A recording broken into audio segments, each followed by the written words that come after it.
അഭിനയം ഒരിക്കലും ഭാരമാവാൻ പാടില്ല നടന്. അത് അനായാസം ഇങ്ങനെ വരേണ്ടതാണ്.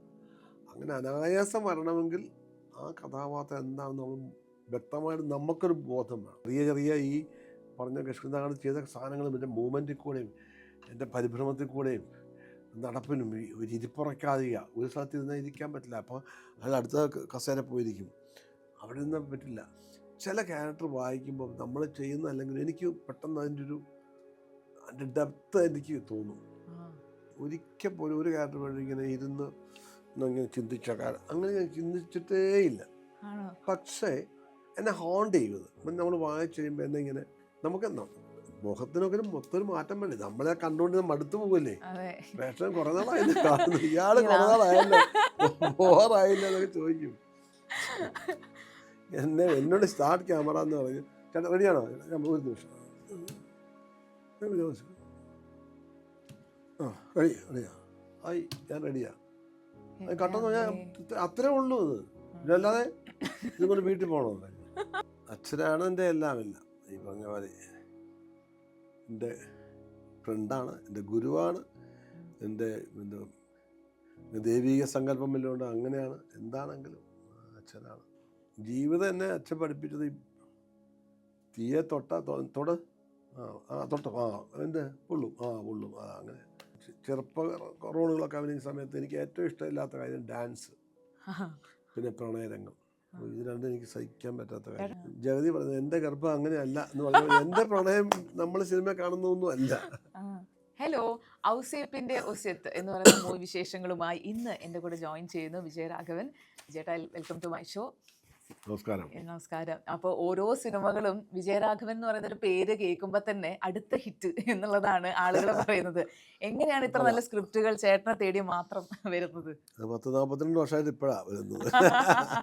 അല്ല, പണ്ട് ഇടയ്ക്കൊക്കെ വരുമായിരുന്നു. ഇടയ്ക്കും ഇപ്പോഴേക്കൊക്കെ ഈ പറഞ്ഞ പോലെ ഞാൻ ആദ്യകാല സിനിമകൾ മുതൽ ചേറാടിക്കറിയ എന്നൊക്കെ വ്യത്യാസമായ ഏകലവ്യൻ, കമ്മീഷണർ, കിങ്, അങ്ങനെ പിന്നെ വന്ന് സപ്പോർട്ടിങ് ക്യാരക്ടറായി, പിന്നെ ഹീറോ ആയി, അങ്ങനെയൊക്കെ ഉണ്ട്. പിന്നെ ഇത് കുറേ നാളെ പിന്നെ ഈ ഹീറോ ആയിട്ട് കുറേ നാൾ വന്നപ്പോഴാണ് ഒരു ഭയങ്കര കുഴപ്പമായിട്ട് തോന്നി എനിക്ക്. ഒരേപോലത്തെ കഥാപാത്രം തോന്നി എനിക്ക്. ആ തോന്നൽ ശരിയായിരുന്നു എനിക്ക് ഇപ്പം തോന്നുന്നു. എന്ന് വെച്ചാൽ അല്ലെങ്കിൽ നമ്മൾ ഇല്ലാതായി പോകും. നമ്മൾ ഒരേ ടൈപ്പ് ക്യാരക്ടറല്ലേ. ഞാനെന്ന ക്യാൻവാസിൽ ഞാൻ തന്നെ സൃഷ്ടിക്കപ്പെടുന്ന ഞാൻ തന്നെ, എന്നിലെ ഞാൻ ഞാൻ ഞാൻ ഞാൻ മാത്രമാകും. അതിന് വേറൊരു ഡയമെൻഷനില്ലല്ലോ.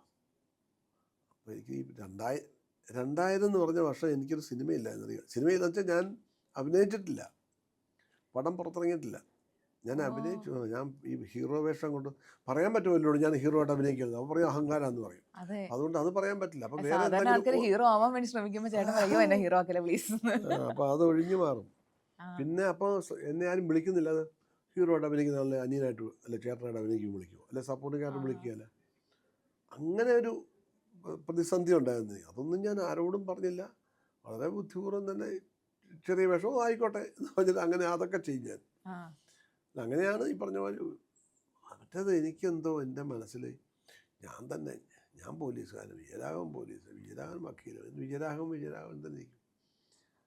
അതെനിക്ക് എപ്പോഴും പണ്ട് മുതൽ ഞാൻ പണ്ട് നാളത്തിൽ അഭിനയിക്കുമ്പോൾ അച്ഛനോടും പറയും. അന്ന് ഞാൻ ചെറുപ്പമാണല്ലോ, അപ്പോൾ അച്ഛൻ കോളേജ് പയ്യൻ അങ്ങനത്തെ കഥാപാത്രമൊക്കെ അല്ലേ, അല്ല ചെറുപ്പക്കാരൻ്റെ വേഷം. അപ്പം ഞാൻ ചോദിച്ചു, എനിക്ക് പ്രായമുള്ള എന്നൊക്കെ പ്രായം ഇപ്പോഴും തന്നെ ഈ പ്രായമുള്ള ചെയ്യുന്നത്. അങ്ങനെ ഞാൻ 10-12 വയസ്സുള്ളപ്പോൾ ഞാൻ വയസ്സായ വേഷം ചെയ്തിട്ടുണ്ട്. ഒരാൾക്ക് പകരം അസുഖം വന്നപ്പോൾ ഞാൻ പകരക്കാരായിട്ട്. പക്ഷെ അതെനിക്ക് ഭയങ്കര ഹരം തോന്നി. എന്ന് വെച്ചാൽ നമ്മളെ അല്ലാതെ വേറെ ആളായിട്ട് നമ്മൾ പ്രസൻറ്റ് ചെയ്യുമ്പോൾ ആൾക്കാരുടെ പ്രതികരണം ഭയങ്കര രസമാണ്. അതാണെന്ന് തോന്നുന്നു എന്നെ നയിച്ച്. പിന്നെ ഞാൻ 1982 കേൾക്കെ 1982 സിനിമയുണ്ട്, അല്ല നാടകമുണ്ട്. അതിനകത്തൊരു പൊളിറ്റീഷ്യനായിട്ട് പ്രായമുള്ളൂ. അത് ഞാൻ പറഞ്ഞു ഞാൻ ചെയ്യാമെന്ന് പറഞ്ഞൊരു. അതൊക്കെ ഞാൻ അച്ഛനെ കൺവിൻസ് ചെയ്യാൻ ബുദ്ധിമുട്ടി. പ്രായമുള്ള ആളായിട്ട് ശബ്ദമൊക്കെ മാറ്റി അങ്ങനെ. അത് അഭിനയിച്ചുള്ള സമയത്താണ് ശരിക്കും പറഞ്ഞാൽ സുറുമകെട്ടുകളിനകത്ത് ഞാൻ അഭിനയിക്കുന്നത്. പ്രായമുള്ള ക്യാരക്ടർ ചെയ്യുമ്പോൾ അങ്ങനെ അന്ന് മുതൽ എനിക്ക് തോന്നുന്നത് അങ്ങനത്തെ ക്യാരക്ടർ ചെയ്യുമ്പോൾ ഞാൻ അനുഭവിക്കുന്നൊരു സുഖമുണ്ട്.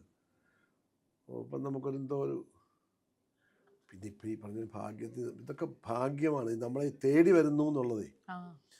ഈ കഥാപാത്രം നമ്മൾ അഭിനയിക്കുന്നു എന്ന് പറയുന്നത്, അഭിനയിക്കാൻ നമ്മൾ ഇതിൻ്റെ സംഭവമൊക്കെ ഉണ്ടെങ്കിൽ ഇത് കാണിക്കാൻ ഒരു അവസരം കിട്ടണ്ടേ എന്ന് പറഞ്ഞ പോലെ അങ്ങനെ കഥാപാത്രം വന്നു ചേരുക എന്നുള്ളതാണ് ഏറ്റവും വലിയ ഭാഗ്യം. പിന്നെ ആ സിനിമ ഓടുക എന്നുള്ളതാണ് അതിനേക്കാളിലൊക്കെ ഏറ്റവും വലിയ ഭാഗ്യം. പിന്നെ നമ്മൾ അഭിനയിക്കുന്നതൊക്കെ ജനങ്ങൾ കാണാൻ വേണ്ടിയല്ലേ, അല്ലെ വീട്ടിൽ ഇരുന്നോണ്ട് അഭിനയിച്ചാൽ പോരെ, വീഡിയോ ഷൂട്ട് ചെയ്തിട്ട് തന്നെ അഭിനയിച്ചാൽ പോരെ. നമ്മുടെയൊക്കെ ആഗ്രഹം എന്താ, നമ്മളെ എത്രയോ പേര് കാണണം, അത് എത്രയും കൂടുതൽ ആൾക്കാർ കാണുന്നു അത്രയും സന്തോഷം. അല്ല പിന്നെ നാടകത്തിൽ അഭിനയിച്ചാൽ പോരെ. നാടകവും സിനിമ തമ്മിലുള്ള, നാടകത്തിൽ വേറെ ഒരുപാട് വ്യത്യാസമുണ്ട് കേട്ടോ. എന്ന് വെച്ചാൽ ഒരു ഇമോഷണൽ കണ്ടിന്യൂറ്റി അങ്ങനത്തെ അതിനൊക്കെ നാടകം ഭയങ്കര അതും പറ്റുന്നു. പക്ഷെ നമ്മുടെയൊക്കെ ആഗ്രഹം നമ്മളെ എത്ര പേര് കാണുന്നുണ്ട്. സിനിമ ഈ നമ്മളിപ്പോൾ സംസാരിച്ചുകൊണ്ടിരിക്കുമ്പോൾ തന്നെ എന്നെ എത്ര പേര് കാണുന്നു, ലോകത്തിലെ പല സ്ഥലങ്ങളിൽ ഇരുന്നുണ്ടോ, വലിയ ഭാഗ്യമല്ലേ. അപ്പം അത്രയും പേരിലേക്ക് നമ്മളെ എത്തിക്കാൻ പറ്റുന്ന ഒരു മീഡിയ ആണ്. അതുപോലെ വ്യത്യസ്തമായ കഥാപാത്രം കിട്ടുമ്പോൾ ഭയങ്കര സന്തോഷം.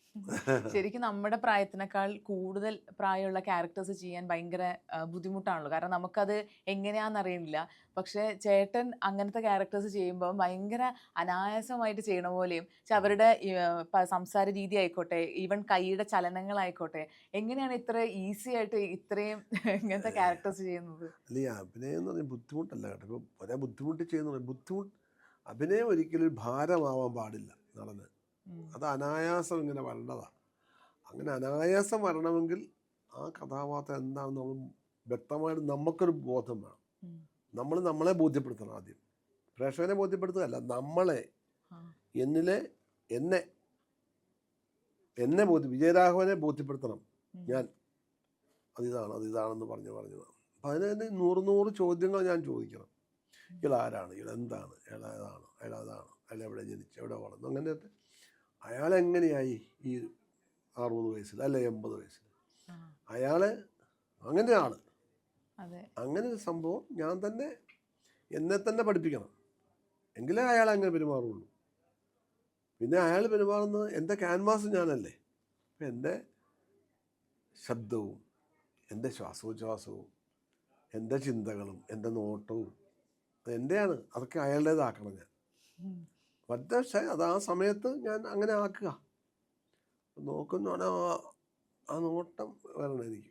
ആ നോട്ടം വെറുതെ കാണിക്കലല്ല, അങ്ങ് വരണം. ചുമ്മാ കാണിച്ചു കഴിഞ്ഞാൽ കാണിക്കലാകും. അഭിനയത്തിന് ഒരു പ്രധാന കാര്യമാണ് ഡോണ്ട് ഷോ ബി ദാറ്റ് എന്നാ. നിങ്ങളത് കാണിക്കണ്ട, അങ്ങനെ ആകണം. അങ്ങനെ അതിൻ്റെ ഒരു പ്രക്രിയയാണ് അഭിനയം എന്ന് പറയുന്നത്. അതിന് തന്നെ ഏറ്റവും കൂടുതൽ സഹായിച്ച നാടക എക്സ്പീരിയൻസാണ്. പക്ഷേ നാടകവും സിനിമയും എൻ്റെ ഡിഫറെൻ്റ് ആയിട്ടുള്ളൊരു മീഡിയ ആണ്. നാടകത്തിൽ ഞാൻ ഈ പറഞ്ഞ കിഷ്കിന്ധാകാന്ഡത്തിലെ കഥാപാത്രം നാടകത്തിൽ അഭിനയിച്ചാൽ ഇങ്ങനെ അല്ല പ്രസൻറ്റ് ചെയ്യുന്നത്, ലൗഡായിരിക്കും. കിഷ്കിന്ധാകാന്ഡത്തിലെ പ്രേക്ഷകൻ എൻ്റെ കണ്ണിലെ നോട്ടം, എൻ്റെ മറയ്ക്കലൊക്കെ ശ്രദ്ധിപ്പിക്കാൻ പറ്റും, ക്യാമറ കൊണ്ട് പറ്റും. മറ്റേതുകൊണ്ട് എൻ്റെ ശബ്ദം കൊണ്ടായിരിക്കും ഞാൻ ചെയ്യുന്നത്. ശബ്ദ നിയന്ത്രണം, എൻ്റെ ബോഡി ലാംഗ്വേജ്, എൻ്റെ മൂവ്മെൻറ്റ്. ഇപ്പം ചെറിയ ഈ പറഞ്ഞ കിഷ്കിന്ധാകാന്ഡത്തിൽ ചെയ്ത സാധനങ്ങളും എൻ്റെ മൂവ്മെൻറ്റിൽ കൂടെയും എൻ്റെ പരിഭ്രമത്തിൽ കൂടെയും നടപ്പിനും ഒരു ഇരിപ്പുറയ്ക്കാതിരിക്കുക. ഒരു സ്ഥലത്ത് ഇരുന്നാൽ ഇരിക്കാൻ പറ്റില്ല. അപ്പോൾ അയാൾ അടുത്ത കസേര പോയിരിക്കും, അവിടെ നിന്ന് പറ്റില്ല. അപ്പോൾ സ്റ്റേജിൽ എത്ര പരിമിതിയുള്ളൂ, ആ പരിമിതിയിൽ ഞാൻ സൃഷ്ടിക്കണം. സ്റ്റേജ് മുഴുവൻ ഞാൻ ഉപയോഗിക്കണം. ഇതിപ്പോൾ എൻ്റെ വിരൽ മാത്രം ഞാൻ ഉപയോഗിച്ചാൽ മതി. ആ വിരലിൻ്റെ ടെൻഷൻ വരുമ്പോൾ വിരലിലേക്ക് കൂടും. ഇങ്ങനെ വിരലിലേക്ക് കൂടിക്കൊണ്ടിരിക്കുകയാണ്. അത് സഹിക്കാൻ മേലാതെ പുള്ളി 2 കൈയിലേക്കും ആവും, 2 കൈയിലേക്ക്, പിന്നെ കാലയിലേക്ക് വരും. ഇതൊക്കെയാണ് പുള്ളിയുടെ ഏറ്റവും അങ്ങോട്ട് കൂടുന്നത്. നാടകത്തിലാണെങ്കിൽ അതല്ല, അതൊക്കെ ഇത് കൂടി എഴുന്നേറ്റു, കസേരപ്പിടുത്തം കിട്ടുന്നില്ല, എഴുന്നേറ്റു, അവിടെ പോയിരുന്നു, അവിടുന്ന് അങ്ങോട്ട്, ഇങ്ങനെ നമ്മുടെ മൂവ്മെന്റ് കൊണ്ടും കൂടെ അങ്ങനെ പല വ്യത്യസ്തമാണത്. ഇപ്പം കഥാപാത്രം ഒന്നാണ്, പക്ഷെ നമ്മൾ പ്രസന്റ് ചെയ്യുന്ന രീതി വ്യത്യാസമുണ്ട്. ഇപ്പം വയസ്സായ ക്യാരക്ടർ എന്ന് പറഞ്ഞാൽ ഇപ്പം ഔസേപ്പിന്റെ ഉസ്യത്തിലായാലും പൂക്കാലായാലും ഇപ്പൊ കിഷ്കിന്ധാകാന്ഡായാലും എല്ലാം ഒന്നും നമുക്ക് ഇതൊക്കെ വേറെ ആൾക്കാരല്ലേ, അവരൊക്കെ വേറെ ആൾക്കാരാണ്. അതെ. അപ്പൊ ഞാൻ ഇപ്പോഴും ഈ പൂക്കാലൊക്കെ കാണുമ്പോൾ ഞാനിങ്ങനെ ഞെട്ടിപ്പോയിട്ടുണ്ട്. കാരണം പൂക്കാലത്ത് നമ്മൾ കണ്ടിട്ട് അതിനെ പ്രസ് മീറ്റിൽ കാണുമ്പം അയാളുടെ ഒരു മകൻ അല്ലെങ്കിൽ മകന്റെ മകനൊക്കെ വന്നിരിക്കണ പോലെ അത്രയും ആ ഒരു ഷിഫ്റ്റ് ഉണ്ടല്ലോ. അപ്പൊ അത് ഗംഭീരമാണ്. ഞങ്ങൾക്ക് ഇങ്ങനെ അത്ഭുതത്തോടെ ഞങ്ങൾ ഇങ്ങനെ ഇതൊക്കെ തന്നെ നമ്മളിത് തന്നെ പണി. ഈ പറഞ്ഞ പോലെ നമ്മളിങ്ങനെ നമ്മളെ തന്നെ ഇങ്ങനെ ഓരോ ദിവസവും തേച്ച് മിനുക്കി റിഫ്രഷ് ചെയ്തോണ്ടിരിക്കണം. പിന്നെ ഞാൻ പറഞ്ഞ ഭാഗ്യം വന്നു ചേരുന്ന കഥാപാത്രങ്ങളെ ഔസേപ്പിൻ്റെ ഔസേപ്പ് പറഞ്ഞത് ആ സബ്ജക്റ്റ് വായിക്കുമ്പോൾ തന്നെ നമുക്കൊരു ഇഷ്ടം തോന്നും. അപ്പോൾ നമ്മുടെ മനസ്സിനകത്ത് ഏകദേശം ആ ക്യാരക്ടർ വരും. ഇയാൾ നല്ല അധ്വാനിയാണ്, ഇയാൾ തന്നെ സ്വയം കഷ്ടപ്പെട്ട് സ്വയം സൃഷ്ടിച്ചെടുത്തൊരു ലോകമാണ്. അയാളൊരു എസ്റ്റേറ്റും മറ്റു കാര്യങ്ങളെന്നൊക്കെ പറഞ്ഞാൽ അയാൾ തന്നെ ഉണ്ടാക്കിയതാണ്. അപ്പോൾ ആ സ്വയപ്രയത്നം കൊണ്ട് ഉണ്ടാക്കുന്നതായതുകൊണ്ട് അയാൾക്ക് അതിനോടുള്ള സ്നേഹവും ഇഷ്ടവും അയാളുടെ ചില അതിനോടുള്ള താല്പര്യമൊക്കെ വളരെ വ്യത്യസ്തമാണ്. ഇപ്പോഴത്തെ അയാളുടെ മക്കൾ ആ തലമുറയ്ക്ക് ചിലപ്പോൾ മനസ്സിലാകില്ല അയാളുടെ കഷ്ടപ്പാട്. അപ്പോൾ അയാൾക്ക് അതിനോടുള്ള സ്നേഹം വളരെ വലുത്. അയാളുടെ ഒരു കുട്ടിയെ പോലെ തന്നെയായിരിക്കും അയാൾക്ക് ആ സ്വത്തുക്കളും. അയാൾ അതിനെ മുറുകെ പിടിക്കും. അല്ലെങ്കിൽ അയാൾക്ക് ഇപ്പം തന്നെ അങ്ങനെ എഴുതി കൊടുത്താൽ പോലെ അയാൾ ഒസ്യത്ത് എഴുതി വെക്കുന്നത് തന്നെ അതാണല്ലോ, എൻ്റെ കാലശേഷം എന്ന് പറഞ്ഞിട്ടാണല്ലോ. അപ്പോൾ എൻ്റെ കാലശേഷം പറയുക എൻ്റെ കയ്യിൽ തന്നെയാണ്. അങ്ങനെ ഹോൾഡ് ചെയ്യാൻ ഒരുപാട് ആൾക്കാരുണ്ട് അങ്ങനെ. അതിൻ്റെയൊക്കെ ഒരു അംശങ്ങൾ അപ്പോൾ ഇങ്ങനത്തെ ചില കാര്യങ്ങളൊക്കെ നമ്മൾ തന്നെ സ്വയം പഠിക്കുകയും നമ്മളെ മനസ്സിലാക്കുകയും ആ സ്ക്രിപ്റ്റ് വായിച്ചപ്പോൾ തന്നെ ഭയങ്കര ഇൻട്രസ്റ്റിംഗ് ആണ് തോന്നി. പിന്നെ അത് എൻ്റെ ക്യാരക്ടറിനേക്കാളും എനിക്ക് ഏറ്റവും കൂടുതൽ ഇഷ്ടപ്പെട്ടത് പോത്തൻ്റെയും പിന്നെ ഷാജോണിൻ്റെ ക്യാരക്ടർ. ഗംഭീര ക്യാരക്ടറാണ്. ഞാൻ ഷാജോൻ വന്നപ്പം അഭിനയിക്കാൻ വന്നു കഴിഞ്ഞപ്പോൾ ഞാൻ ഷാജോനോട് ചോദിച്ചു സ്ക്രിപ്റ്റ് കുട്ടിയുടെ വായിച്ചോന്ന് ചോദിച്ചു. അപ്പം ഞാൻ വായിച്ചു. ഞാൻ പറഞ്ഞു ഷാജോനോട് പറഞ്ഞു, ഷാജോനെ വളരെ സൂക്ഷിച്ച് ചെയ്യണം കേട്ടോ എന്ന് പറഞ്ഞു. ഷാജോനിപ്പോൾ 2 ഇൻ്റർവ്യൂവിൽ പറയുകയും ചെയ്തു. ഞാനങ്ങനെ പറഞ്ഞ കാര്യം അതാണ്. ചില ക്യാരക്ടർ വായിക്കുമ്പോൾ നമ്മൾ ചെയ്യുന്ന അല്ലെങ്കിൽ എനിക്ക് പെട്ടെന്ന് അതിൻ്റെ ഡെപ്ത് എനിക്ക് തോന്നും. ഇതിനകത്ത് ഈ പോത്തൻ്റെ ക്യാരക്ടർ അതെ, പോത്തന് അങ്ങനെ കുറേ അവരുടെ അവസ്ഥകളുണ്ട്. ഈ ആ കഥാപാത്രങ്ങൾക്ക് പറ്റുന്നതാണ്. അയാളുടെ ഒരു അവസ്ഥയാണ്. ആ അവസ്ഥ നമ്മളിലേക്ക് എത്തിക്കുക എന്നുള്ളതാണ്. എത്തിച്ചു കഴിഞ്ഞാൽ എളുപ്പമാണ് ചെയ്യാനായിട്ട്. ക്യാരക്ടർ റോളിൽ രീതി ക്യാരക്ടർ ആകാൻ ചില പ്രശ്നങ്ങളൊക്കെ ഉണ്ട്. അത് നമ്മൾ കൺസീവ് ചെയ്യാനുള്ള. പക്ഷേ ക്യാരക്ടർ ആയിക്കഴിഞ്ഞാൽ എളുപ്പമാണെന്നാണ് എൻ്റെ അഭിപ്രായം. എനിക്ക് സ്ട്രൈറ്റ് റോൾ ചെയ്യുന്നതിനേക്കാളും ക്യാരക്ടർ റോളാണ് എളുപ്പം മീൻസ് അതിലേക്ക് എത്തണം നമ്മൾ. അത് അയാൾ ആരാണ് എന്താണെന്നൊക്കെ നമ്മൾ ഫുൾ മനസ്സിലാക്കി കഴിഞ്ഞാലേ എളുപ്പമാണ് എനിക്ക്. ഇപ്പൊ ഓരോ ആക്ടേഴ്സിന് ഇങ്ങനെ ഇങ്ങനെ പ്രിപ്പയർ ചെയ്യുന്ന പല രീതികളാണെന്ന് കേട്ടിട്ടുണ്ട്. ഇപ്പൊ ചേട്ടൻ എങ്ങനെയാണ് ഒരു സ്ക്രിപ്റ്റ് വായിക്കുമ്പം ചേട്ടൻ ആ ക്യാരക്ടറിനെ എങ്ങനെയാണ് ഉൾക്കൊള്ളുന്നത്? ഞാൻ അങ്ങനെ ഈ പറഞ്ഞ ഒരിക്കൽ പോലും ഒരു ക്യാരക്ടർ വേണ്ടി ഇങ്ങനെ ഇരുന്ന് ഇങ്ങനെ അങ്ങനെ ഞാൻ ചിന്തിച്ചിട്ടേ ഇല്ല.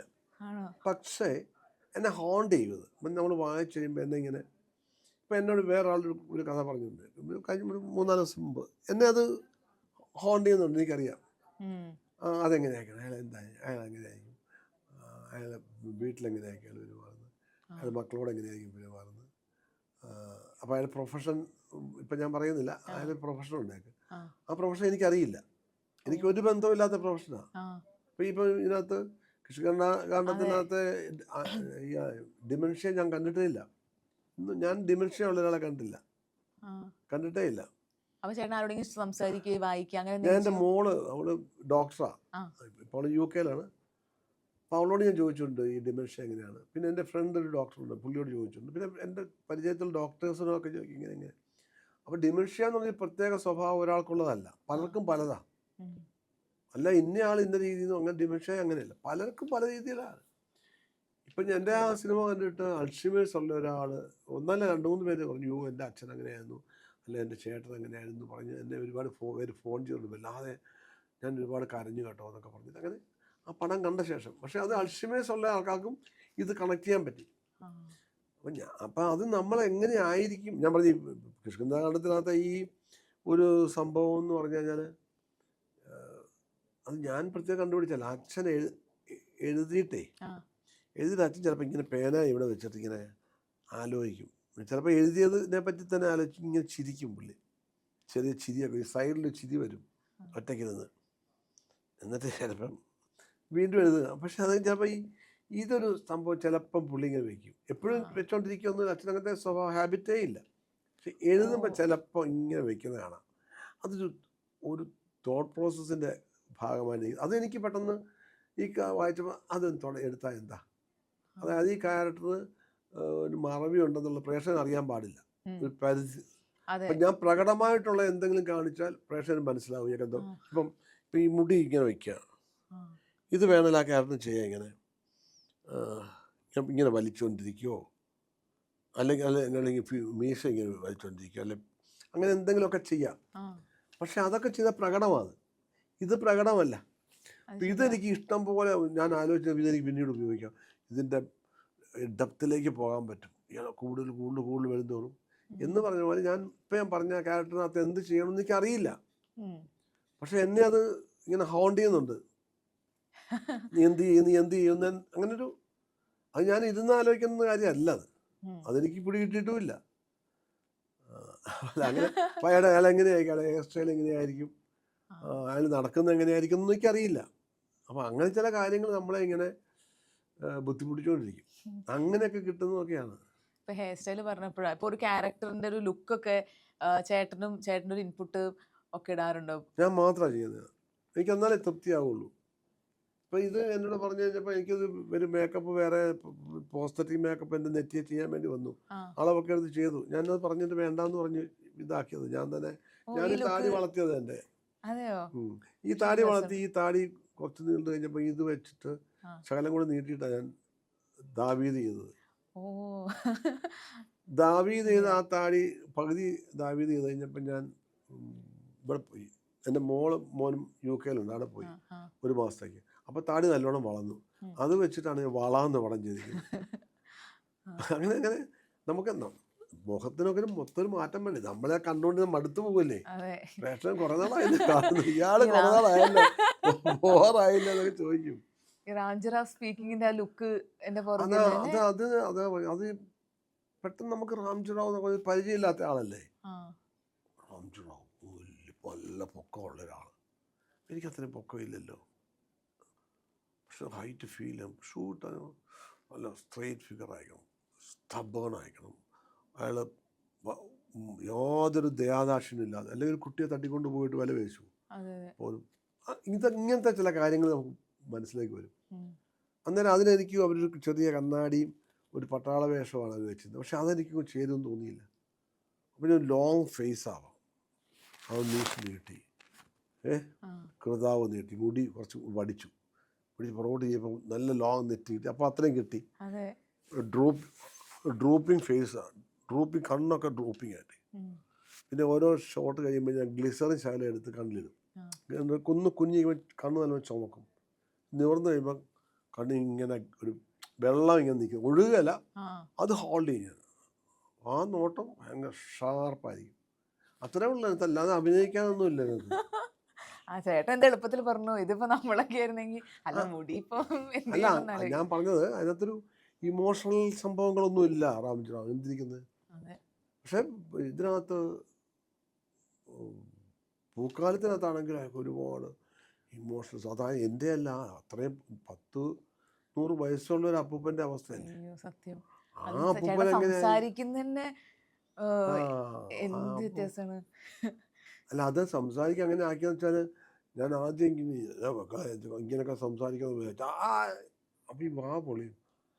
ഇത് മേക്കപ്പ് എന്ന് പറഞ്ഞാൽ ഇതെല്ലാം ഓരോ പീസാണ്. ഇങ്ങനെ ഇവിടെ ഒട്ടിക്കും, ഇവിടെ ഇങ്ങനെ വെച്ച് ഇവിടെ ഒട്ടിക്കും, ഇവിടെ ഇങ്ങനെ വെച്ചിട്ട് ഇവിടെ ഇങ്ങനെ ഈ ലാറ്റക്സ് ഇട്ടിട്ട് ചുളുക്കം ഉണ്ടാക്കുക, മൂക്കിൻ്റെ ഇവിടെ ഇങ്ങനെ വെച്ചിട്ട് അങ്ങനെ ഓരോ പീസാണ്.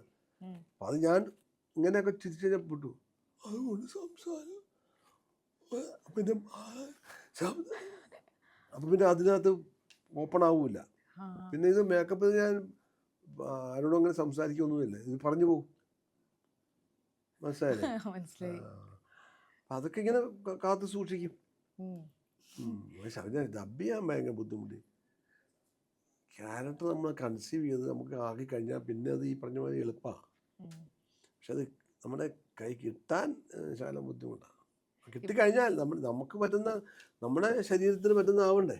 പിന്നെ അത് ഈ പറഞ്ഞ പോലെ മെന്റലി ഒന്നും ഞാനൊന്നും ആവുമൊന്നുമില്ല. ഒന്നും ചേട്ടന് ഒന്നും എഫക്റ്റീവ്. എവിടെ ചില ആൾക്കാർ പറയില്ല അത് എന്നെ വിട്ടു പോകുന്നില്ല, അങ്ങനത്തെ ചേട്ടനെ വിട്ടുപോകാത്ത വല്ല ക്യാരക്ടർ ഉണ്ട്? എന്നോട് സ്റ്റാർട്ട് ക്യാമറ എന്ന് പറഞ്ഞു, ചേട്ടാ റെഡിയാണോ? ഞാൻ ഒരു നിമിഷം റെഡിയാ ആയി, ഞാൻ റെഡിയാ. അത് കട്ടെന്ന് പറഞ്ഞാൽ അത്രേ ഉള്ളൂ. അത് ഇതല്ലാതെ ഇതുകൊണ്ട് വീട്ടിൽ പോകണോ? ഒന്നും കാര്യമൊന്നുമില്ല. അങ്ങനെ വീട്ടിൽ പോകുന്ന ആൾക്കാരുടെ അടുത്ത് ഒന്നും പറയാനില്ല. ഞാനങ്ങനെയല്ല, എനിക്ക് അവര് വീട്ടിൽ പോയിക്കോട്ടെ, കൊണ്ടുപോട്ടെ. അത് ഞാൻ പക്ഷേ ഈ ക്യാരക്ടർ ചെയ്യാൻ രാവിലെ ഞാൻ വന്നിരിക്കും. രാവിലെ വന്ന് ഞാൻ ഇങ്ങനെ മഹാങ്ങള് ഇങ്ങനെ ഇരിക്കും. ഇങ്ങനെ ഇത് ഒരു 3-3.5 മണിക്കൂർ വേണം മേക്കപ്പ് ചെയ്യാൻ. അത്രയും സമയം ഇരിക്കും. അപ്പം കുറച്ച് കഴിയുമ്പോൾ ഇതങ്ങ് ലൂസാകും. അപ്പം പിന്നെ ഇത് കിട്ടും എനിക്ക്. ഇത് ഇവിടെ പ്രൊജക്റ്റ് ചെയ്യാൻ വേണ്ടി ഇവിടെ സാധനം വയ്ക്കും അകത്ത്. അപ്പോൾ അത് പ്രൊജക്ഷൻ കിട്ടി. മനസ്സിലായില്ലേ? പിന്നെ ഉച്ചയ്ക്കൊന്നും ഭക്ഷണം കഴിക്കരുത്. ചെറിയ ഈ ഫ്രൂട്ട്സോ വല്ല ചെറിയ കഷ്ണാക്കിയിട്ട് ഇങ്ങനെ ചവച്ചാൽ ഇത് പറഞ്ഞു പോകും. പിന്നെ ഞാൻ 3.5 മണിക്കൂർ പിന്നെ ഞാൻ ഇരിക്കണ്ടേ, അതെൻ്റെ ടെക്നിക്കലായിട്ടുള്ള ബുദ്ധിമുട്ട്. അപ്പം ഞാനിങ്ങനെ ഇരിക്കും. പക്ഷെ എൻ്റെ മനസ്സിലാവും ഇതൊന്നും തീരുന്നില്ല, എങ്ങനെയെങ്കിൽ തീർത്തിട്ട് വൈകുന്നേരം ഭക്ഷണം കഴിച്ചാൽ മതിയല്ലോ എന്നൊക്കെ ചിന്തിക്കുന്നത് ഷോട്ട് എടുക്കുമ്പോഴും. പക്ഷെ ഷോട്ട് എടുക്കാൻ ഞാൻ എൻ്റെ ശ്വാസോച്ഛ്വാസം എല്ലാം അതിൻ്റെതാക്കും. എൻ്റെ ശ്വാസോച്ഛ്വാസമല്ലേ, എന്നാലേ എനിക്ക് ശ്വസിക്കുമ്പോൾ ഞാൻ ജീവിക്കുള്ളൂ. പക്ഷെ ഞാൻ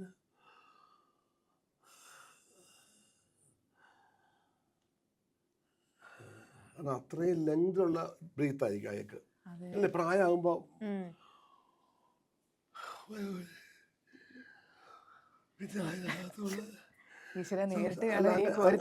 അങ്ങനെയല്ലേ നമ്മൾ സംസാരിക്കുള്ളൂ. കിഷ്കിന്താഗാനത്തിനാണെങ്കിൽ സംസാരം ബ്രീത്ത് സ്പീഡാ. അയാൾ ഭയങ്കര ഭയങ്കര അസ്വസ്ഥന, നീണ്ടു നിൽക്കില്ല അയാൾ സംസാരിക്കുന്നത്. എന്താ ഇല്ല പറയാനില്ല, പരിഭ്രമമായ. അപ്പം ബ്രീത്ത് വേറെയല്ലേ, എൻ്റെ ബ്രീത്ത് തന്നെയല്ലേ. ആ ബ്രീത്ത് കൊണ്ട് ഞാൻ ചെയ്യും. അപ്പം ഞാനാണ് ചെയ്യുന്നത്. അത് വേണമെന്ന് വെച്ചാൽ നിർത്തി അത്ര റെഡിയാ. ഇല്ല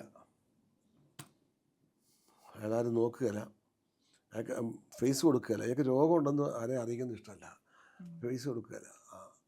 അങ്ങനെ ചില സ്വഭാവം, ഇങ്ങനത്തെ സ്വഭാവങ്ങൾ നമ്മൾ കണ്ടെത്തുക. ഞാനതായിട്ട് ഇത് കഴിഞ്ഞാൽ എനിക്ക് ഭ്രാന്തായി പോകില്ലേ. അയാൾക്ക് ഭ്രാന്താണ്. നമ്മളങ്ങനെ അയാൾക്ക് ഓർമ്മയില്ലാതെ പോകില്ലേ. ഇത് നമുക്ക് ഓരോ നിമിഷവും ഓർമ്മ വേണ്ടേ.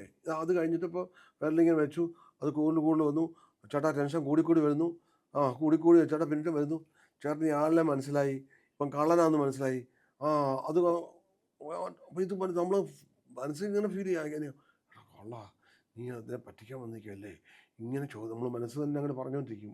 പെട്ടെന്ന് അതിലൊക്കെ പിടിക്കും. ഇതാണ് നമ്മുടെ മനസ്സിൽ വിചാരിക്കുന്നത്. കട്ട് തീർന്നു. എന്താ കട്ട് എന്ന് പറയുമ്പോൾ ഇങ്ങനെ ഒരു സ്വിച്ച് ഇട്ട പോലെ വേറെ ആളാകുന്നു എന്നുള്ളതാണ് അതിന്റെ ഗുട്ടൻസ് അല്ലേ. അങ്ങനെയാണ് എല്ലാവരും ചെയ്യുന്നത്. അല്ലാതെ മറ്റേതൊരു ഭൂതാവേശം എന്നൊക്കെ പറയും നമ്മൾ.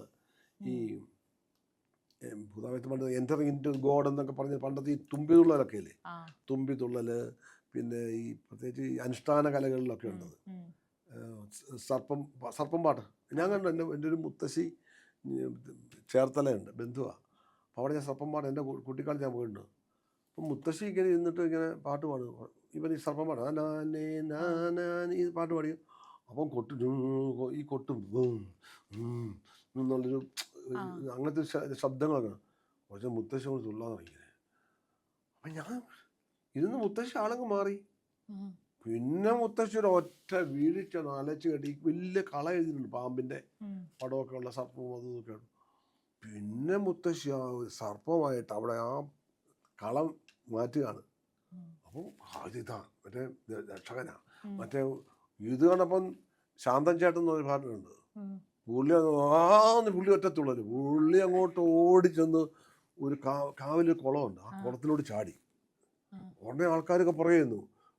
പിന്നെ പുള്ളി നാക്കൊക്കെ കടിച്ചു പിടിച്ചോണ്ടാ വരുന്നത്. പെർഫോമൻസ് ആണത്,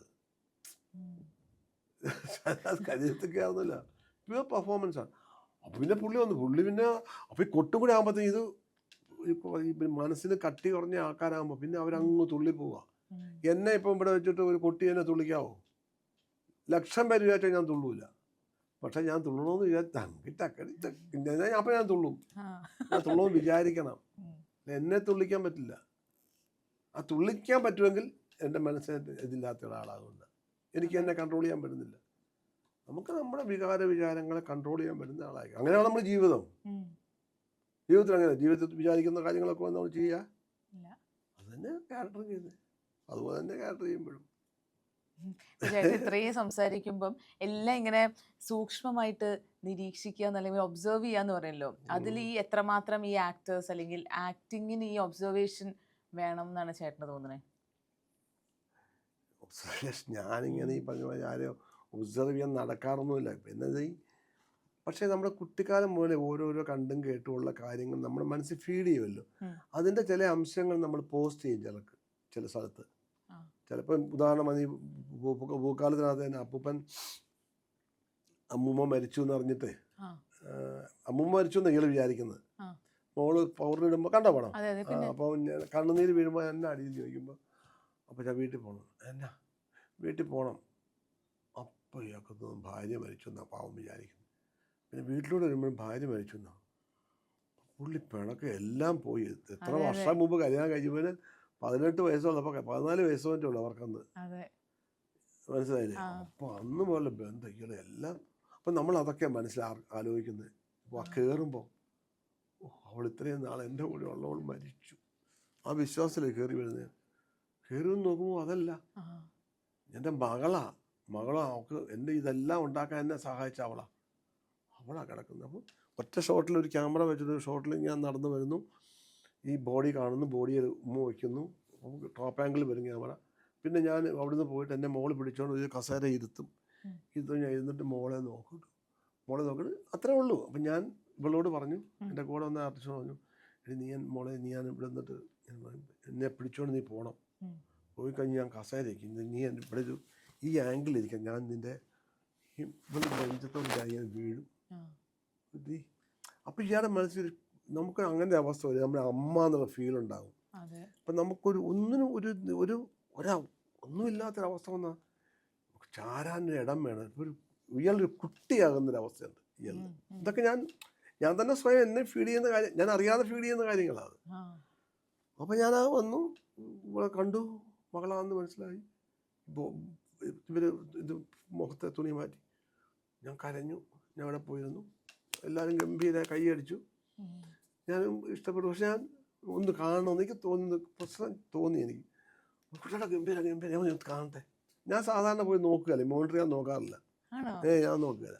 പിന്നെ ചില സ്ഥലത്ത് എനിക്ക് സംശയം തോന്നുമ്പോൾ ഞാൻ മോണിറ്റർ നോക്കിയപ്പോൾ ഗംഭീര, ഞാൻ കരയുന്നുണ്ട് നല്ലോണം. പക്ഷെ കരയാൻ പാടില്ല. ഈ 90 വയസ്സ് 100 വയസ്സ് ഒരാളിൽ കണ്ണുനീര് വരില്ല, അറിയാമോ? വരും, വളരെ കുറച്ചേ വരുള്ളൂ. നമ്മുടെ സെക്രീഷനൊക്കെ കുറയും, ഉമ്മനീര് ഗ്രന്ഥി കുറയും, അതല്ല വിശപ്പ് കുറയുമല്ലോ, ദഹനം കുറയില്ലേ, വലിച്ചാൽ തിന്നാൻ പറ്റുമോ? വിയർപ്പ് കുറയും, കണ്ണുനീര് കുറയും, കണ്ണുനീര് പൊടിഞ്ഞു ഇവിടെയൊക്കെ പറ്റുമായിരിക്കും. കുടുകൂടാന്ന് ഒഴുകില്ല. ഇപ്പം നമുക്ക് ഒഴുകുന്ന പോലെ ഒഴുകില്ല. ഞാൻ കേട്ടാ കുഴപ്പമില്ല, ഞാൻ ഇല്ല ഒന്നും എടുക്കാതെ. പിന്നെ വരുമ്പോൾ എൻ്റെ മനസ്സിലെന്താ, ഇത് മുഴുവൻ പ്രകടിപ്പിക്കുകയും വേണം, എന്നാൽ കണ്ണുനീര് ഒഴുകരുത്. കണ്ണുനീര് ഒഴുകുന്ന വെച്ചാൽ നമ്മൾ അറിയാതെ പോകുന്ന, നമുക്ക് ദുഃഖം എന്ന് പറയുന്ന സംഭവം നമ്മുടെ ഇത് മസിൽസിൽ ഇതങ്ങ് ലൂസാകുന്നതാണ്, ഈ ഓപ്പൺ ആയി കഴിഞ്ഞാൽ കണ്ണുനീര് ഒഴുകും. എനിക്ക് കണ്ണുനീരുള്ള പ്രായമാണ് എൻ്റെ, അത് ഒഴുകും. പക്ഷെ അത് കൺട്രോൾ ചെയ്യണം, ഒഴുകുക. പിന്നെ അത് ചെയ്യുമ്പോൾ അപ്പം ഇതൊക്കെ അതാ ഞാൻ പറഞ്ഞു, എൻ്റെ ഓരോ കണ്ണുനീർ തുള്ളി വരുന്നത് പോലെ ഞാനാണ് നിയന്ത്രിക്കുന്നത്. പിന്നെ അങ്ങനെ അതാകുന്നെന്ന് പറഞ്ഞാൽ ഞാൻ എൻ്റെ എക്സ്പീരിയൻസിൽ നിന്ന് പറയുന്നതല്ല, ഞാൻ ബ്ലഫ് ചെയ്യാൻ വേണ്ടി പറയുന്നതല്ല, ഓരോ നിമിഷവും വെച്ചിട്ട് ഞാൻ പറയുന്നത്. പിന്നെ രണ്ടാമത് എടുത്തു ഞാൻ, അവൻ എടുത്തപ്പോഴേ എനിക്ക് സമാധാനമായി. അത് അപ്പം നമ്മൾ അത്രമാത്രം അതാണ് ഒബ്സർവ് ചെയ്യുന്നതല്ല, അങ്ങനെ കഥാപാത്രമായാലും എന്തായിരിക്കും എന്ന് ആലോചിക്കുമ്പോൾ നമുക്ക് കിട്ടുന്ന കാര്യങ്ങൾ അതൊക്കെ അങ്ങനെ ആലോചിക്കണം എന്ന് മാത്രമേ ക്യാരക്ടർ ചെയ്യാൻ പറ്റുള്ളൂ. അതുകൊണ്ടായി പറഞ്ഞ് വ്യത്യാസമായിട്ട്, അല്ലാതെ ചുമ്മാ സംഭവിക്കുന്നൊന്നുമില്ല, സംഭവിച്ചു പോകുന്നൊന്നുമല്ല. ഓരോ നിമിഷവും സംഭവിക്കും. ഈ എൻ്റെ വിരലത്തിൽ അനങ്ങുന്നത് ഞാൻ ഇതിങ്ങനെ അനക്കണമെന്ന് ഞാൻ തീരുമാനിച്ചതാണ്. ഞാനപ്പോൾ ഒരാളെ ഞാൻ കണ്ടിട്ടുണ്ട്, ആ പുള്ളിക്ക് ഈ വിരലിങ്ങനെ അനങ്ങും. അങ്ങനെ ഒരാളിങ്ങനെ, പുള്ളിക്ക് വേറെ കുഴപ്പമൊന്നുമില്ല, ഈ വിരലിങ്ങനെ. പക്ഷേ എനിക്ക് ഈ വിരലിങ്ങനെ അനങ്ങില്ല. ഞാൻ നോക്കി, ഈ കൈ ഇങ്ങനെ ആകുക സൗകര്യം, ഈ കൈ വടിയുണ്ട് എപ്പോഴും, അപ്പോൾ എനിക്ക് സൗകര്യം ഇതാ, പക്ഷെ എനിക്കിത് പറ്റുന്നില്ല. അപ്പം ഞാൻ പതുക്കെ നോക്കിയപ്പോൾ എനിക്ക് ഈ കൈ ഈസിയാ, ഇതെനിക്ക് ഈസിയാണ്. അപ്പം ഞാൻ ഇതങ്ങ് ഫിക്സ് ചെയ്തപ്പോൾ ഞാൻ വിചാരിച്ചു ഇത് കുഴപ്പം, അതിനൊരു വടി പിടിക്കണം. അപ്പം ഞാൻ ഈ നമ്മുടെ സുഹൃത്തുക്കളായ ഡോക്ടേഴ്സിനൊക്കെ വിളിക്കും, ഈ നെർവസ് സിസ്റ്റത്തിന് എന്തെങ്കിലും വന്നു കഴിഞ്ഞാൽ. അപ്പോൾ അവർ ബലമുള്ള എവിടെയെങ്കിലും പിടിച്ചാൽ, ഇപ്പോൾ കസേര പിടിച്ചു, പിന്നെ അനങ്ങല, അപ്പോൾ ഈ വിറയിൽ നമ്മുടെ ഉള്ളിൽ കിടക്കും, മനസ്സിലായില്ലേ? ആ. അതുണ്ട്. അതേസമയം ഇവിടുന്ന് വിട്ട് കഴിഞ്ഞാൽ വരും. പേപ്പറൊക്കെ എടുക്കുമ്പോൾ വരും. പേപ്പറൊക്കെ എടുത്ത് കൊടുക്കുകയാണെങ്കിൽ വരും. ആ. മനസ്സിലായില്ലേ? ആ. വടിയൊന്നും പിടിച്ചാ വടി കുഴപ്പമില്ല. പിടിച്ചാൽ വരൂല. ആ. അവനത് എനിക്ക് ബുദ്ധിമുട്ടാണ്. ഈ ക്ലോക്ക് ഓഫ് ചെയ്യുന്നുണ്ട്. ഉറക്കത്തിൽ അതെ ഈ അതെ അതെ. ക്ലോക്ക് ആ. ബെല്ലടിക്കും. ആ. അപ്പം പോകുമ്പോൾ എൻ്റെ കൈ വിറയ്ക്കണം. ആ. ഇത് ഓഫ് ചെയ്യും ഞാൻ. ഓഫ് ചെയ്യുമ്പോൾ വിറയ്ക്കാൻ പാടില്ല. പിന്നെ ഓഫ് ചെയ്ത് എടുക്കുമ്പോൾ വിറയ്ക്കണം. ആ. മനസ്സിലായില്ലേ? ഇത് അപ്പം ഞാൻ വേണ്ട തീരുമാനിക്കാൻ. അതെ. അല്ലെങ്കിൽ ഇതൊക്കെ ഇത് കാണിക്കല്ലേ? ക്ലോക്കും കയ്യും കൂടി പിന്നെ ഇളകി അതപ്പം കഴിഞ്ഞാൽ ശരിയാവില്ല. അതാരാ നിയന്ത്രിക്കുന്നത്? ചേട്ടൻ. ഞാൻ എൻ്റെ അനുഭവത്തിൽ നിന്നാണ് പറയുന്നത്. അല്ലാതെ അതുകൊണ്ടാണ് ഞാൻ പറഞ്ഞത് അങ്ങനെ ആയിത്തീരുക എന്ന് പറഞ്ഞ പ്രശ്നമില്ല. നമ്മൾ അങ്ങനെ ആക്കുകയാണ്. ഞാനാണ് ചെയ്യുന്നത്. ഉം. മറ്റൊരാൾ ചെയ്യുന്നത് പോലെ തോന്നിപ്പിക്കുക. മേക്ക് ബിലീഫാണ്. ഉം. മനസ്സിലായോ? മനസ്സിലായി. ഇപ്പൊ ഈ സിനിമയിൽ നോക്കുമ്പം അച്ഛനും മക്കളും ഉള്ള ഒരു ബന്ധം ഇപ്പൊ ട്രെയിലറിലാണെങ്കിലൊക്കെ ഭയങ്കര കർക്കശക്കാരനായിട്ടുള്ള ഔസേപ്പിനെയാണ് കാണുന്നത്. അപ്പം ചേട്ടന്റെ ലൈഫിൽ അച്ഛനും ചേട്ടനും തമ്മിലുള്ള ഒരു ബന്ധം എങ്ങനെയായിരുന്നു? ഏയ് ഞങ്ങൾ വളരെ ഫ്രണ്ട്ലിയാണ്. അച്ഛനാണ് എൻ്റെ എല്ലാം. ഈ പറഞ്ഞ പോലെ എൻ്റെ ഫ്രണ്ടാണ്, എൻ്റെ ഗുരുവാണ്, എൻ്റെ ദൈവിക സങ്കല്പം വല്ലതുകൊണ്ട് അങ്ങനെയാണ്. എന്താണെങ്കിലും അച്ഛനാണ്. ഞാനെപ്പോഴും സംസാരിക്കുമ്പോൾ പല വീരെ മാർഭൂമിയുടെ ഒരു ഇതുണ്ട്, എന്ന് പറഞ്ഞത്. അതിനകത്ത് ഞാൻ സെഷൻ ഉണ്ടായിരുന്നു. അപ്പോൾ എന്നോട് ആദ്യമായിട്ട് ചോദിച്ചത് ശ്രീകാന്ത് കോട്ടക്കൽ അറിയാം. പുള്ളി ചോദിച്ചു, ഞാൻ ജീവിതത്തിൽ കണ്ടുള്ള 2 വ്യക്തികൾ എന്ത് കാര്യം പറഞ്ഞാലും അച്ഛനെ പറ്റിയാണ് പറഞ്ഞു തുടങ്ങുക. അച്ഛനെ പറ്റി പറയാതെ ഇരിക്കാൻ പറ്റാത്ത 2 പേരുണ്ട്. ഒന്ന് വീട്ടി ഭട്ടതിരിപ്പാൻ്റെ മോൻ, പുള്ളി ഞാനും എന്ന് പറഞ്ഞു. അപ്പോൾ ഞാൻ എന്താണ് ഞാൻ അങ്ങനെ പറയാൻ മാത്രമുള്ള അച്ഛനാണ് എൻ്റെ അച്ഛൻ. അതുകൊണ്ടാണ്. അതെ, നമ്മൾ ആ സിനിമയൊക്കെ നമ്മളിപ്പോഴും ഏറ്റവും കൂടുതൽ പേടി അഞ്ഞൂറാനെയാണ്. അഞ്ഞൂറാൻ നമ്മളൊന്നും നേരിട്ട് ഞാനൊന്നും കണ്ടിട്ടൊന്നുമില്ല. പക്ഷെ എന്നാലും അഞ്ഞൂറാൻ എന്ന് പറയുന്ന ഒരു ഫിഗർ ഉണ്ടല്ലോ. അപ്പൊ ആ അച്ഛൻ എന്ന് പറയുന്നത് നമുക്ക് ഇഷ്ടപ്പെട്ടൊരു അച്ഛൻ ക്യാരക്ടറാണ്. അച്ഛൻ അങ്ങനെയല്ല. അയ്യോ അച്ഛൻ പാവം. ഒരാളെ പോലും ഒരു പ്രാണിയെപ്പോഴും നമ്മൾ കൊച്ചിലൊക്കെ നമ്മൾ വല്ല പ്രാണിയൊക്കെ തുമ്പിയെ പിടിച്ചിട്ട് അതിൻ്റെ വാല നൂല് കെട്ടുക പരിപാടിയൊക്കെ ഉണ്ട്. അച്ഛൻ ചീത്ത പറയും. എന്തിനാ നിന്റെ കാല കയറ് കെട്ടി നിന്നെ വലിച്ചിട്ടാലോ എന്നൊക്കെ പറഞ്ഞ് വഴക്കുണ്ടാക്കുമായിരുന്നു. വഴക്ക് പറയും ഭയങ്കരമായിട്ട്. എനിക്കൊരു പരിപാടി തുമ്പിയെ പിടിച്ചിട്ട് ചെറിയ പുല്ല് അതതിൻ്റെ ഈ തുമ്പിക്ക് ഇതിനകത്ത് കയറ്റും. എന്നിട്ട് പറഞ്ഞു വിടുമ്പോൾ ഇതിങ്ങനെ പറയും. അതിൻ്റെ ആസനത്തെ കൂടെ കയറ്റിപ്പിടിക്കുന്നു. അതൊക്കെ ഇപ്പോൾ ഓർക്കുമ്പോഴേ. അല്ല അന്നൊക്കെ അച്ഛൻ്റെ വഴക്ക് പറയും. എന്തിനാണ് ഉപദ്രവിക്കുന്നത്, നിന്നെ അങ്ങനെ ചെയ്താലോ എന്നൊക്കെ പറഞ്ഞിട്ട്. അങ്ങനെ മനുഷ്യനാണ് അച്ഛനെ. അച്ഛനെ ഒന്നും വളരെ ഫ്രണ്ട്ലി അല്ലാതെ ഒരിക്കലും പറഞ്ഞില്ല. അത് ജീവിതം എന്നെ അച്ഛൻ പഠിപ്പിച്ചത് തീയെ തൊട്ട് എന്ത് പൊള്ളും അങ്ങനെ എന്നെ പൊള്ളിച്ചാണ് പഠിപ്പിച്ചിരിക്കുന്നത് എല്ലാ കാര്യങ്ങളും. ഒരുപാട് അനുഭവങ്ങളുണ്ട്. അല്ലാതെ എന്നെ ചുമ്മാ ഫ്രണ്ട് എന്നുള്ള രീതിയിൽ അങ്ങനെ എൻ്റെ തോളൊക്കെ ആയിട്ട് നടക്കുന്ന അച്ഛനല്ല. അതേപോലെ ചേട്ടൻ തന്നെ പറഞ്ഞു കേട്ടിട്ടുണ്ട്, ജനിച്ചു വീണത് എൻ്റെ പ്രസവം എടുത്ത അച്ഛനല്ലേ, അച്ഛൻ്റെ കയ്യിലേക്കാണ് ഞാൻ വീണത്. അപ്പൊ അതിൻ്റെ ഒരു പിന്നെ ഈ ട്രെയിലർ അങ്ങനെ ആർക്ക് പറ്റും? അതെ, ആർക്കും പറ്റില്ല. ഞാൻ ശരിക്കും അത് കേട്ടപ്പോൾ ഞാൻ ഞെട്ടിപ്പോയി. അച്ഛൻ്റെ കൈകളിലേക്ക് വീണു എന്ന് പറഞ്ഞപ്പോ നമുക്കതിങ്ങനെ എന്താ പറയണ്ട, ഒരു ഭയങ്കര അച്ഛൻ ഇത് കഴിഞ്ഞ് പിറ്റേ ദിവസം രാവിലെ ഈ റബ്ബർ എസ്റ്റേറ്റിലെ അച്ഛൻ ജോലി ചെയ്യുന്നത്. അവിടുത്തെ അച്ഛൻ ഡ്രസ്സറും കൂടിയാണ്. ഡ്രസ്സർ പരീക്ഷ പാസ്സായിട്ടുണ്ട്. അപ്പോൾ അച്ഛൻ ഇതൊക്കെ അറിയാം അത്യാവശ്യം. അപ്പോൾ ഇത് അവിടുത്തെ മാനേജർ ഉടമസ്ഥൻ ഒരു ഇംഗ്ലീഷുകാരനാണ്. അപ്പോൾ അച്ഛൻ അയാളെ വിളിച്ചു. അയാൾ വന്നു. അപ്പോൾ എങ്ങനെയാണ് നീ ഇവിടെ ഹോസ്പിറ്റലിൽ പോയില്ലേ? ഇല്ല ഞാൻ ഇവിടെയായിരുന്നു. അയാൾ ഓടോട് ചീത്ത പറഞ്ഞു അച്ഛനെ. നീ എന്ത് ധൈര്യത്തിലാണ് ചെയ്തോ? നീ ആരെങ്കിലും ചെയ്യുമോ അങ്ങനെ? ഒക്കെ വല്ല വന്നിരുന്ന് നീ എന്ത് ചെയ്യുമായിരുന്നു എന്നൊക്കെ പറഞ്ഞു. അച്ഛന് വലിയ കാര്യമായിരുന്നു. അങ്ങേർക്ക് ഭയങ്കര കാര്യമായിരുന്നു. അച്ഛൻ ഇങ്ങനെ തിരിച്ച് പോരാന്ന് സമ്മതിച്ചില്ല, പോകണ്ടെന്നൊക്കെ പറഞ്ഞു. വലിയ കാര്യമായിരുന്നു. അല്ല അങ്ങനെ അത്രയും അത് അച്ഛൻ ധീരതയാണോ മണ്ടത്തരാണോ എന്ന് അറിയാൻ പറ്റുന്ന അച്ഛൻ തന്നെ പറയുന്നത്. അമ്മയാണ് അതും നിങ്ങൾ മതി, വേറെ ആരും വേണ്ട എന്ന് പറയുന്നത് അമ്മയും.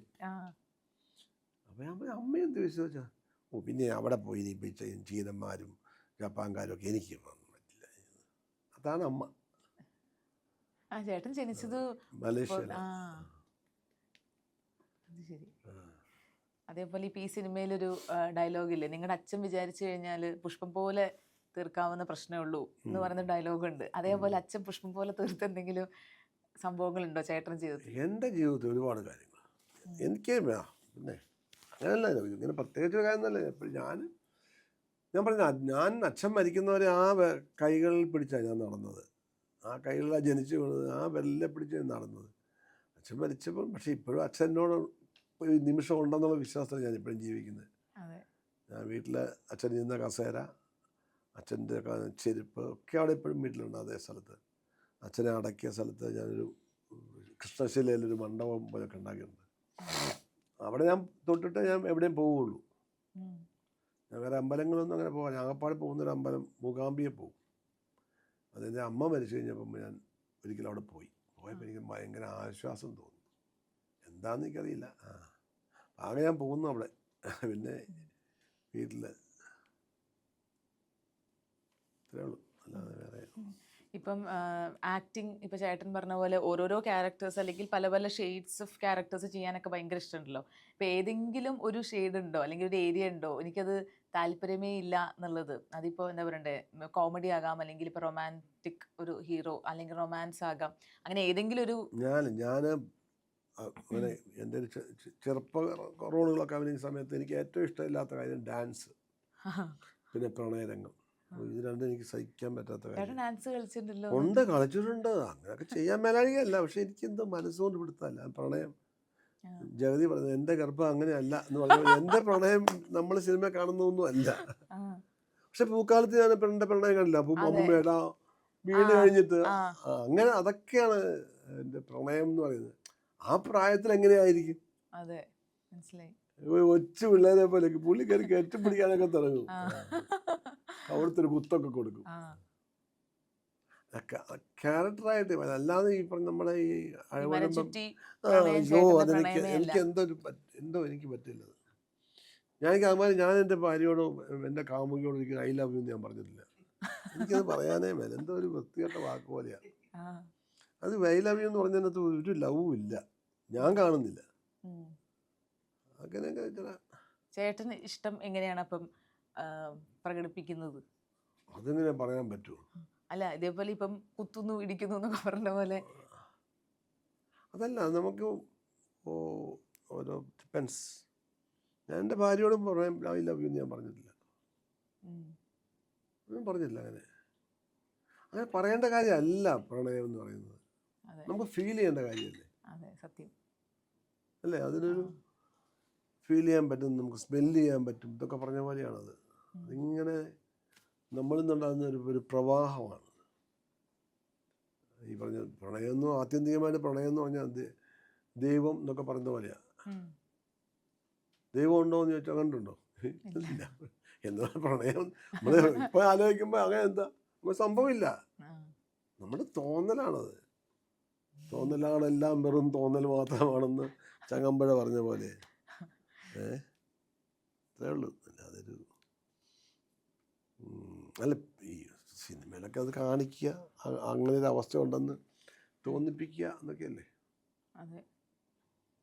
ചേട്ടൻ ഈ കുറേ അച്ഛൻ റോളുകൾ ചെയ്തിട്ടുണ്ടല്ലോ. ഇപ്പം ഇതിലും ഒരു അച്ഛൻ റോളാണ്. അപ്പോൾ ചേട്ടന് എപ്പോഴും ഒരു ഇഷ്ടമുള്ളൊരു അച്ഛൻ ക്യാരക്ടർ ഉണ്ടോ ചേട്ടൻ ചെയ്തത് വെച്ച് നോക്കുമ്പം? അതോ എനിക്കല്ല, ഞാനല്ലാതെ ചെയ്ത വേഷങ്ങൾ എനിക്ക് ഇഷ്ടമുള്ളൂ.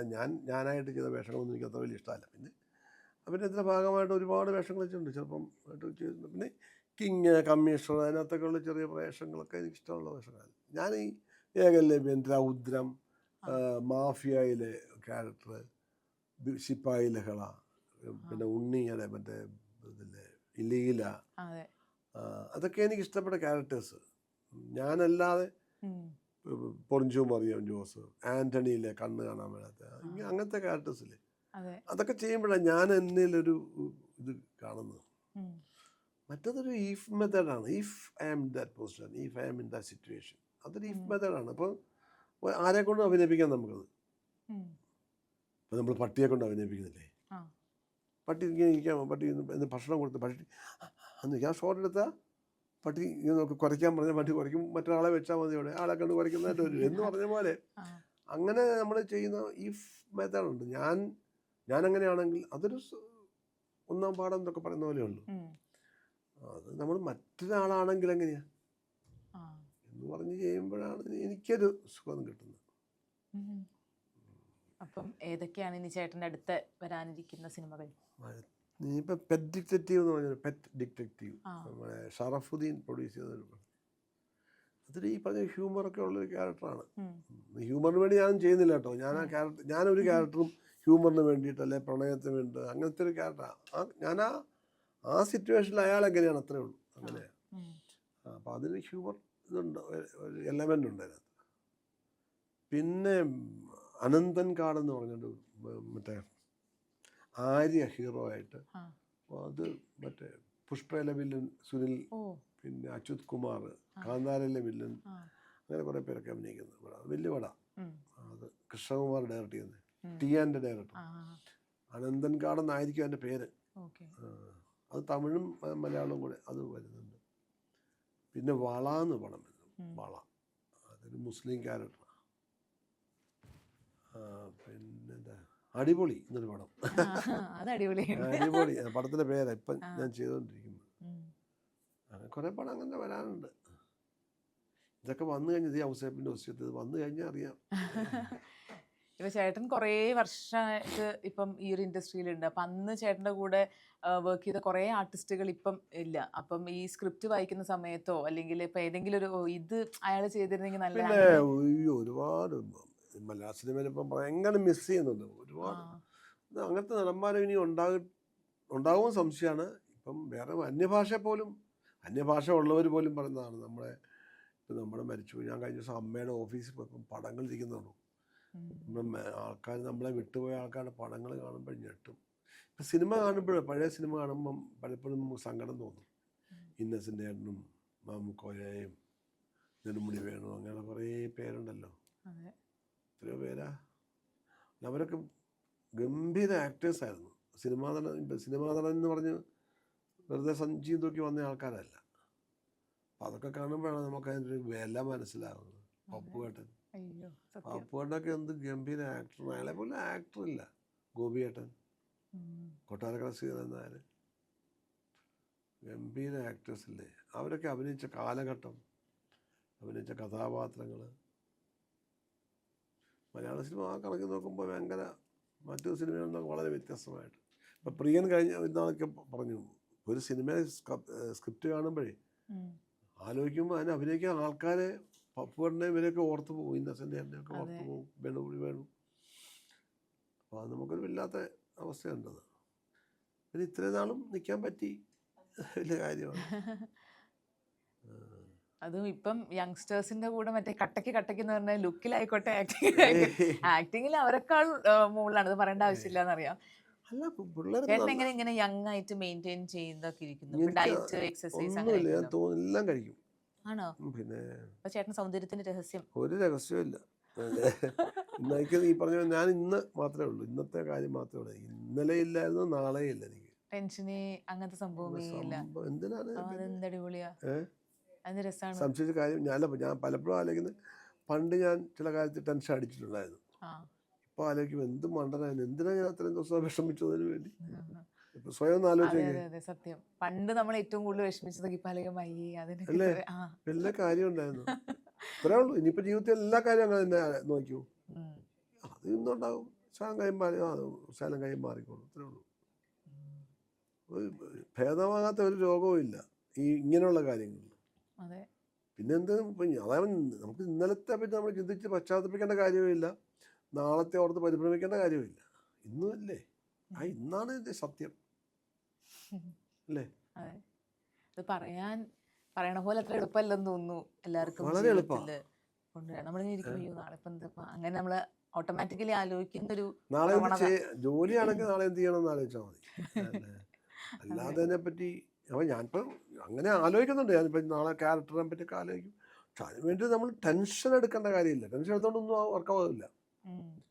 ഇപ്പം നമ്മൾ എന്തിനെങ്കിലും കണ്ട് നമ്മൾ ഭയന്നാൽ ഭയക്കാവുന്നേ ഉള്ളൂ. അതിന് റെമഡിയാണ് ഇപ്പം ചിന്തിക്കേണ്ടത് അല്ലേ. നമ്മളൊരാൾ ആക്രമിക്കാൻ വന്നാൽ എന്താണ് ചെയ്യേണ്ടതെന്ന് ഫ്രാക്ഷൻ ഓഫ് എ സെക്കൻഡ് കൊണ്ട് തീരുമാനിക്കാൻ പറ്റുക. ഓടണോ എതിർക്കണോ, അതല്ലേ. അത് നമ്മൾ ആലോചിക്കേണ്ട കാര്യമുള്ളൂ. ആ ഡിസിഷൻ മേക്കിംഗ് ആണ് പ്രധാനം അല്ലേ. അപ്പോൾ നമ്മുടെ പ്രേക്ഷകരുടെ അടുത്ത് ഔസേപ്പിൻ്റെ ഒസ്യത്തിനെ പറ്റി ഔസേപ്പിൻ്റെ ദിവസത്തെ എല്ലാം പോയി തിയേറ്ററിൽ പോയി കാണണം. അല്ലാതെ ഇവിടെ വരുമല്ലോ എന്നാ OTT വരുമല്ലോ എന്ന് വിചാരിച്ചു എന്താ പറയുക, തിയേറ്ററിൽ കാണേണ്ട സിനിമയാണ്. ഗംഭീര സ്ക്രിപ്റ്റ്, നല്ല ഗംഭീര സ്ക്രിപ്റ്റാണ്. അത് എൻ്റെ ക്യാരക്ടർ മാത്രമല്ല, ഞാൻ പറഞ്ഞു എനിക്ക് എൻ്റെ ക്യാരക്ടറിനേക്കാളും ഇഷ്ടപ്പെട്ട ക്യാരക്ടർ നമ്മുടെ കലാഭവൻ, ഷാജോൺ, പോത്തൻ ഇവർ ചെയ്യുന്ന ക്യാരക്ടേഴ്സ് ഗംഭീര ക്യാരക്ടേഴ്സാണ്. മലയാള സിനിമയിൽ അത്ര നല്ല കഥാപാത്രങ്ങൾ വളരെ കുറവാണ് വന്നിരിക്കുന്നത്. നമ്മൾ അഭിനയ മുഹൂർത്തങ്ങൾ, ഒരു സിറ്റുവേഷൻസ് കിട്ടുന്നതാണ് ഏറ്റവും വലിയ ഭാഗ്യം ഈ അങ്ങനത്തെ കഥാപാത്രങ്ങൾ. അപ്പം ഞാൻ പറഞ്ഞത് എനിക്ക് പൂക്കാലത്തിനകത്തും ഇതൊക്കെ വന്ന് അതാണ് എൻ്റെ ഏറ്റവും വലിയ ഭാഗ്യം. അങ്ങനെ കഥാപാത്രങ്ങൾ നമ്മളിലേക്ക് എത്തുക എന്നുള്ളതാണ്, അതാണ് ഏറ്റവും വലിയ ഭാഗ്യം.